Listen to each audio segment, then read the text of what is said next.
Take ही engineering products supply करणारी company होती. त्यांच्या थ्रू मी PWD military engineering service, BSNL, MTNL, Tata power, JSW, Reliance या कंपन्यांची मार्केटिंग केलेलं आहे.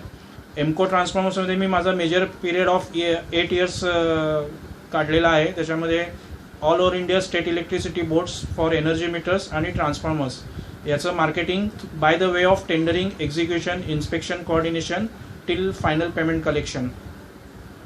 ऑटोमॅटिक इलेक्ट्रिक लिमिटेडमध्ये सुद्धा मी railways, private customers, BRC, nuclear power corporation आणि consultants for various product approvals of AEMEC. नंतर इलेक्ट्रॉनिक इंजिनिअरिंग कंपनीमध्ये मी NDT instruments, railways, BRC, nuclear power corporation आणि स्टील अथॉरिटी याच्यासाठी मार्केटिंग केलेलं आहे. ठीक आहे, नेक्स्ट स्लाइड घ्या प्लीज.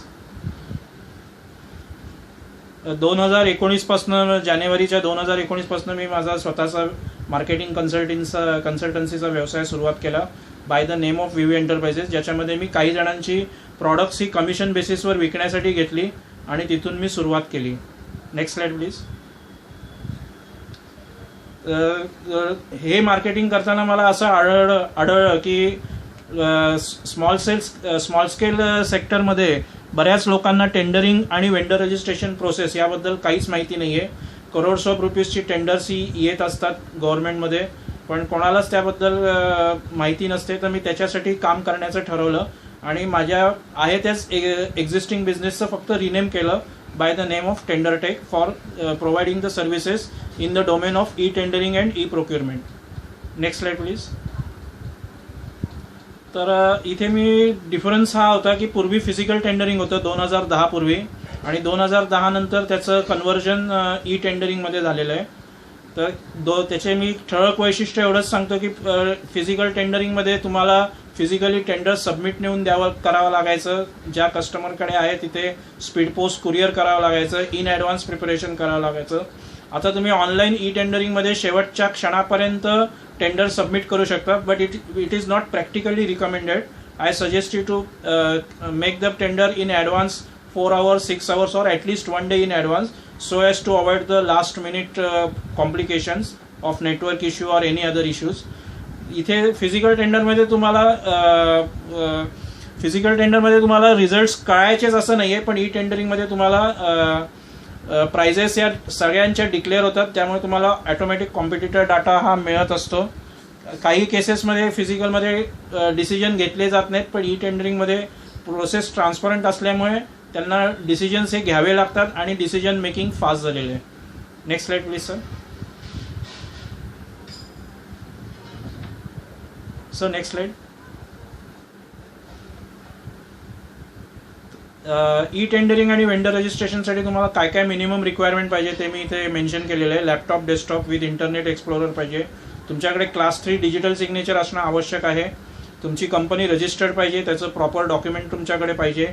उद्योग आधार इज मस्ट, आणि NSIC जर असेल तर प्रिफर्ड आहे, ते मी तुम्हाला पुढे सांगेन. इंटरनेट बँकिंग एका अकाउंटचं पाहिजे, कारण तुम्हाला EMD किंवा tender document fee online transfer करावी लागते, आणि स्टँडर्ड डॉक्युमेंट्स असतात जी तुम्हाला तुमच्याकडे रेडी ठेवावी लागतात. Next slide sir. हे गव्हर्नमेंट कस्टमर्स मी दाखवले ज्यांचा नॅशनल प्रेझेन्स आहे. त्यात मेनली जनरेशन प्लांट्स आहेत. हे फक्त मी महाराष्ट्र स्टेटचे दाखवलेत, जनरेशन, ट्रान्समिशन आणि डिस्ट्रीब्युशन. पण असं प्रत्येक स्टेटमध्ये जनरेशन, ट्रान्समिशन, डिस्ट्रीब्युशन 3 कंपन्या असतात.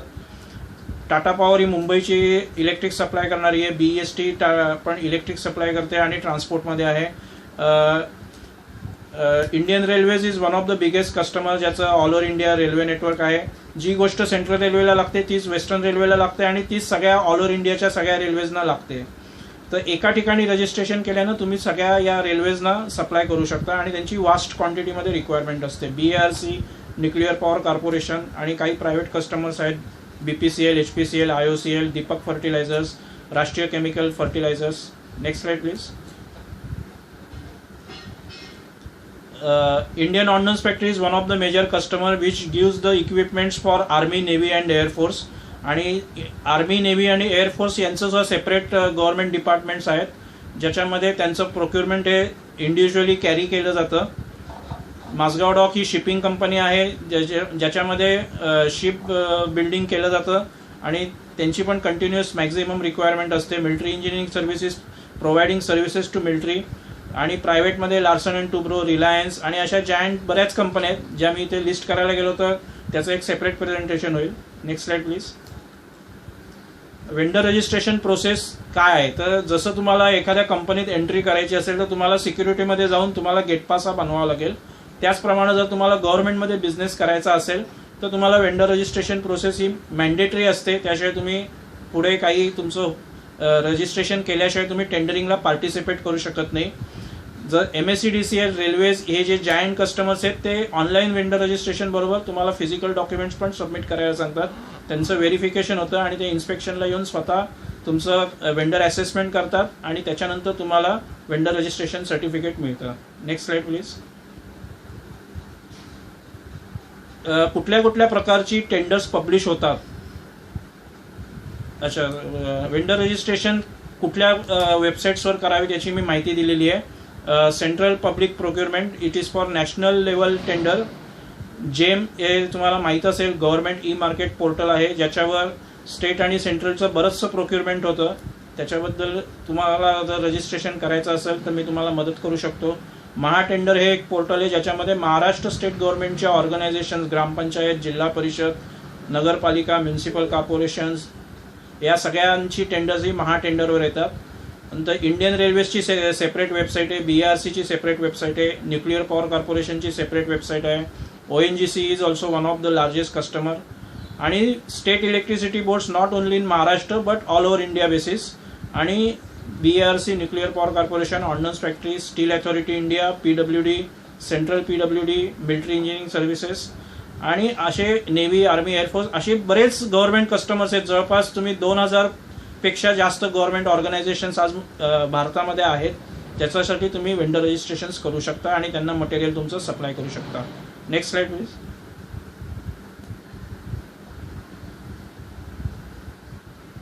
कुठल्या कुठल्या प्रकारची टेंडर्स ही पब्लिश केली जातात याचा मी सर्वे केलेला आहे आणि मध्यंतरी मी अजून सुद्धा म्हणजे थ्रू नॅशनल बिझनेस सेलच्या थ्रू मी माझं एक टेंडर बुलेटिन पब्लिश करत असतो आठवड्यातून एकदा. त्याच्यामधनं तुमच्या चॅप्टर हेडकडे ते येतं आणि ते चॅप्टर हेड तुमच्याकडे पोचवत असतात. तर याच्यामध्ये मी मॅनपॉवर सप्लायची टेंडर्स बघितलेली आहेत, facility management, catering services. Catering सर्व्हिसेसमध्ये तुम्हाला एखादं गव्हर्नमेंट डिपार्टमेंटचं कॅन्टीन चालवायचं पण टेंडर येतात. युनिफॉर्म सप्लाय आहे, बचत गटाची टेंडर्स असतात, electrical, mechanical, civil related equipments, पण ही काही वेळेला सेपरेट असतात किंवा काही वेळेला मिक्स टाईप ऑफ टेंडर्स असतात. जसं सिव्हिल असेल तर प्लंबिंग वर्क असतं किंवा पेंटिंग वर्क असतं किंवा इंटिरियर वर्क असतं. Supply of desktop, laptop, printers, CCTV, automation products यांची टेंडर्स पण निघत असतात. फर्निचर सप्लाय आहे, फॉर ऑफिस आहे. सध्या कोविड-19मुळे हॉस्पिटल फर्निचर ही एक नवीन कॅटेगरी निर्माण झालेली आहे. जिम इक्विपमेंट्स पण आहेत. Website, mobile base application, digital marketing जे करतात त्यांच्यासाठी सुद्धा टेंडर्स ही येत असतात. कमी प्रमाणात असतात पण गव्हर्नमेंट सेक्टरमध्ये सुद्धा आजकाल डिजिटल मार्केटिंग चालू झालेलं आहे कारण त्यांना त्यांचं पब्लिसिटी ही करावीच लागते.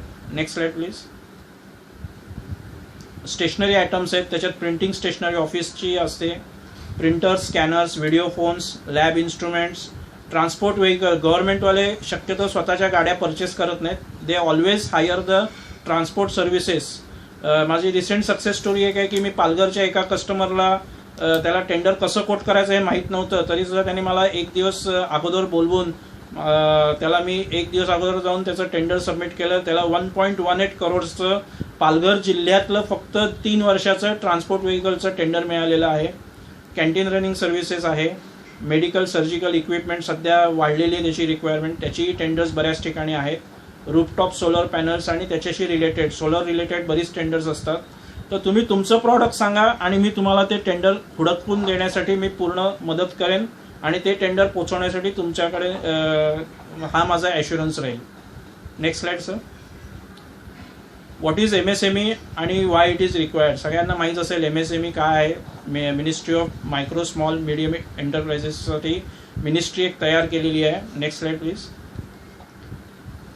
तर MSME is similar to our Aadhaar card. जसं आपलं स्वतःचं पर्सनल आधार कार्ड असतं त्याचप्रमाणे उद्योगाचा आधार कार्ड, म्हणून त्याला उद्योग आधारही असं म्हणलं जातं.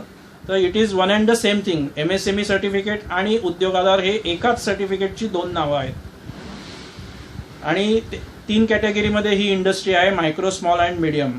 आणि it is dependent on the your investment in plant and machinery. आणि फॉर मॅन्युफॅक्चरर आणि सर्व्हिस इंडस्ट्रीसाठी फक्त तुमचं इन्व्हेस्टमेंट आहे. Next slide sir please.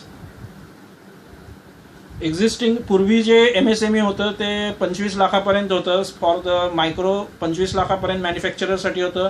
त्याचं लिमिट आता 1 करोडपर्यंत वाढवलेलं आहे.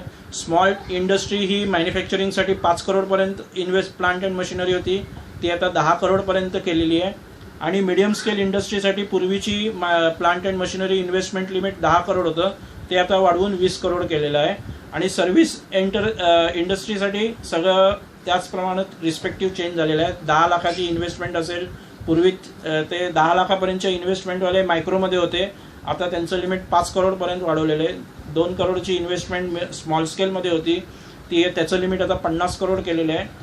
आणि 5 करोडपर्यंतची इन्व्हेस्टमेंट मीडियम सर्व्हिस एंटरप्राइजेससाठी होती, ती आता 100 करोडपर्यंत केलेली आहे. Next slide please. सध्या MSME मार्टवर ही 50% डिस्काउंटची स्कीम आहे, ज्याच्यामध्ये तुम्ही तुमचं प्रॉडक्ट, तुमचं किंवा सर्व्हिसेस तुम्ही रजिस्टर करू शकता ॲट द रेट ऑफ 50%. आणि तिथूनही तुम्हाला बऱ्याच साऱ्या एन्क्वायरीज येऊ शकतात. ही ऑफर 30 जूनपर्यंतच आहे, तर ज्यांना कोणाला रजिस्ट्रेशन करायचं असेल ते स्वतःही प्रयत्न करू शकतात किंवा मलाही कन्सल्ट करू शकतात. I can guide them. Next slide sir. NSIC national small industries corporation ही एक याचे बेनिफिट्स मी तुम्हाला पुढच्या स्लाइडमध्ये दाखवतोय. याच्यामध्ये तुम्हाला पहिला बेनिफिट हा आहे की तुम्हाला कुठलाही टेंडर परचेस करण्यासाठी टेंडर डॉक्युमेंट्स तुम्हाला फ्री ऑफ कॉस्ट मिळतात. EMD तुम्हाला कुठल्याही टेंडरमध्ये भरावी लागत नाही, कारण which is a main burden for filling up the tenders. जे टेंडर व्हॅल्यू असते त्याच्या 10% कॉस्ट EMD तुम्हाला in the form of DD demand draft द्यावी लागते किंवा ऑनलाईन ट्रान्सफर करावी लागते. तर प्रत्येक वेळेला टेंडर भरताना तुमचे कॅपिटल इन्व्हेस्टमेंट ही ब्लॉक केली जाते, कारण एकदा टेंडर जरी तुम्ही लोएस्ट आलात किंवा नाहीत तरी तुमचे पैसे हे परत मिळायला जवळपास महिना तरी जातो किंवा 2 महिने पण जाऊ शकतात. तर त्यामुळे प्रत्येकजण टेंडर भरताना विचार करतो की मला याची एवढी EMD भरायची. जर तुमच्याकडे हे NSIC सर्टिफिकेट असेल तर तुम्हाला एक पैसासुद्धा फायनान्शियल बर्डन न येता तुम्ही टेंडर फिलअप करू शकता. याची व्हॅलिडिटी 2 वर्षासाठी असते. एकदा तुम्ही हे सर्टिफिकेट काढलं की तुम्ही 2 वर्ष तुमच्या प्रॉडक्टची जेवढी टेंडर्स येतात ती तुम्ही निश्चिंत मनानं भरू शकता. 25% रिक्वायरमेंट ही NSICच्या रजिस्ट्रेशनमध्ये MSMEसाठी रिझर्व केलेली असते. 4% SC/ST एंटरप्राइजेस ओनरसाठी 4% MSMEमध्ये रिझर्व आहे. आणि 3% युनिट्स बाय वुमन एंटरप्राइजेस जे असतात त्यांच्यासाठी 3% रिझर्वेशन त्याच्यात पण आहे. आणि अदर दॅन दिस 358 ॲटम्स आहेत जे NSICच्या लिस्टमध्ये आहेत, ज्याच्यासाठी त्यांनी इन्सिस्ट केलं आहे की त्यांनी ते SSI कस्टमर्सकडनंच ते परचेस करावेत. Next slide sir. कुठल्या कुठल्या प्रकारची टेंडर्स येतात हे मी तुम्हाला सांगितलं, पण why to quote the government tenders. तर त्याचे काही बेनिफिट्स हे आहेत की याच्यामध्ये सप्लाय विथ इन्स्टॉलेशन किंवा रिपेअर वर्क किंवा प्रोव्हाइडिंग ऑफ सर्व्हिसेस अशी मिक्स टाईपची टेंडर असतात. तर एक काम जर तुम्ही करत असाल आणि तर दुसऱ्या कामाचा तुमचा माणूस जर ओळखीचा असेल तर तुम्ही टायअप करून त्याची प्राइसिंग घेऊन तुमच्या नावाने ते टेंडर सबमिट करू शकता. जसं सिव्हिल आणि कार्पेंटरी वर्क आहे, सिव्हिल आणि प्लंबिंग वर्क आहे. तर त्याच्यामध्ये समजा तुम्ही फक्त सिव्हिल वर्क करता पण तुमच्याकडे प्लंबर हा तुमचा कोणी ना कोणी ठरलेला असतो, तर ते काम तुम्ही त्याच्याकडनं करून घेऊन त्याचे पैसे त्याला तुम्ही नंतर देऊन त्याचे चार्जेस तुम्ही टेंडरिंग कॉस्टमध्ये ॲड करू शकता. प्रत्येक गव्हर्नमेंट डिपार्टमेंटची लार्ज स्केल रिक्वायरमेंट असते in terms of lakhs of rupees किंवा करोड्स ऑफ रुपीजची टेंडर्स असतात. पेमेंट इज ॲश्युअर्ड, कारण जेव्हा टेंडर बनवलं जातं तेव्हाच त्याचं बजेटमध्ये त्याचं कॅल्क्युलेशन केलं जातं आणि दरवर्षी फायनान्शियल बजेट हे प्रत्येक डिपार्टमेंटचं बनवलेलं असतं. त्यामुळे टेंडर निघायच्या अगोदर त्याचं बजेट अलोकेशन केलेलं असतं. त्यामुळे तुमचे पेमेंट इज ॲश्युअर्ड आहे. फक्त तुम्हाला प्रॉपर डॉक्युमेंटेशन करावं लागतं ॲज पर द PO किंवा कॉन्ट्रॅक्ट टर्म्स तुमच्या ज्या काही POमध्ये असतील त्याप्रमाणे. Next slide sir. मी तुम्हाला काय काय सर्व्हिस प्रोव्हाइड करू शकतो ते मी इथे मेन्शन केलेलं आहे. तुम्हाला तुमच्या प्रॉडक्टचं किंवा तुमच्या सर्व्हिसचं टेंडर सर्च करून देऊ शकतो. तुम्हाला तुमच्या कंपनीचं वेंडर रजिस्ट्रेशन प्रोक्युरमेंट साईटवर करून देऊ शकतो किंवा फिजिकल असेल तर फिजिकल डॉक्युमेंट्स पण त्याची सबमिट करून तुम्हाला रजिस्ट्रेशन सर्टिफिकेट मिळवून द्यायची जबाबदारी मी पूर्ण करू शकतो. टेंडर प्रिपरेशन अँड गायडन्स नंतर स्मूथ ऑर्डर एक्झिक्युशन. जर तुम्हाला ऑर्डर मिळाली, तुम्ही L1 आलात, तुम्हाला माहीत नाही की गव्हर्नमेंटची ऑर्डर कशी एक्झिक्यूट करायची, तर त्याच्यासाठी execution process, inspection coordination, material dispatch, acceptance of material at government site, आणि त्याच्यानंतर सगळ्यात महत्त्वाचं bill submission in government formats, आणि for follow up, necessary follow up for getting the payment till payment collection. Next slide please. पहिलं consultation मी फोनवर free देतो, सध्या काहीच प्रॉब्लेम नाही आहे. तुम्ही जर एखादा एम्प्लॉय केला तर तुम्हाला मिनिमम 15,000 ते 20,000 रुपये त्याला पे करावे लागतील, प्लस त्याचे कंपनी बेनिफिट्स द्यावे लागतील. आता प्रत्येकजण कॉस्ट रिडक्शनवर विचार करत असेल, I am sure about that. तर तुम्हाला याच्यासाठी सेपरेट मनुष्य ठेवण्याची गरज नाही आहे. I can support you by giving you the proper guidance to your person also or to you also directly. आणि तुम्ही फक्त मला एक असिस्टंट, टायपिस्ट असिस्टंट लागेल, ज्याला मी काही सांगितलं की हे फॉर्मॅट्स मला बनवून देतो, त्याने मला बनवून दिले पाहिजेत. त्यामुळे काम फास्ट होईल आणि तुमचंही टेंडर स्पीडली कोट करता येतील. माझी काही कस्टमाइज पॅकेजेस आहेत, जे तुम्ही मला जर इंटरेस्टेड असाल तर 1-to-1 मीटिंग करा, त्याच्यामध्ये आपण ती डिस्कस करू. मी क्लास 3 डिजिटल सिग्नेचर पण प्रोव्हाइड करू शकतो, आणि तुमच्या स्टाफला किंवा तुम्हाला सुद्धा मी टेंडरिंगबद्दल ट्रेनिंग देऊ शकतो. जर 10 पर्सन्स असतील, आता तर झूम मीटिंगनं चांगली फॅसिलिटी अवेलेबल केलेली आहे, तर मी ते पूर्वी ते फिजिकलसाठी मी मिनिमम 10 पर्सन्स रिक्वायर्ड दिलं होतं, पण आता मी 5 लोकांमध्ये पण झूम मीटिंग करून टेंडरिंगचं ट्रेनिंग तुमच्या एम्प्लॉईला देऊ शकतो. Next slide please. Existing customer माझे आहेत छबी इलेक्ट्रिकल्स जळगाव, राणे सर आहेत, ज्यांनी मला सेंट्रल रेल्वेचं वेंडर रजिस्ट्रेशन मी त्यांना करून दिलेलं आहे. आमच्या चॅप्टरच्या ex chairman doctor Pragya Bapat madam, त्यांनी MSME सर्टिफिकेट काढलेलं आहे माझ्याकडनं. श्री एंटरप्राइजेस, आमच्याच त्यांचा लॉन्ड्री बिझनेस आहे, त्यांनी त्यांच्या ऑर्गनायझेशनचं MSME सर्टिफिकेट काढलं आहे. माधुरी इंजिनिअरिंग वर्क्स हे भांडूपचे राजेश डाणूकर आहेत, त्यांची माझ्याकडे 3-4-5 कस्टमर्सची रजिस्ट्रेशन्स करायची त्यांनी कामं दिलेली आहेत, पण आता सध्या कोरोनामुळे मी ती करू शकत नाही आहे. नंतर आपले मिलिंद साठे सर आहेत, जे मॅन्युफॅक्चरिंग सेलचे हेड आहेत, त्यांनीसुद्धा आत्तामध्ये एक शिपिंग कॉर्पोरेशनचं टेंडर माझ्याकडनं कोट करून घेतलेलं आहे. सभ्यता मनीषा पाटील मॅडम आहेत कोल्हापूर चॅप्टरच्या, त्यांनी जेम रजिस्ट्रेशन केले. आणि धुळे चॅप्टरचेच आत्ता मिस्टर माणिक वाणी म्हणून आहेत, त्यांनी मला 3-4 दिवसापूर्वीच माझ्याकडनं जेमचं रजिस्ट्रेशन केलं आहे, आणि त्यांच्यामुळेच मी आज तुमच्या मीटिंगला येऊ शकलेलो आहे.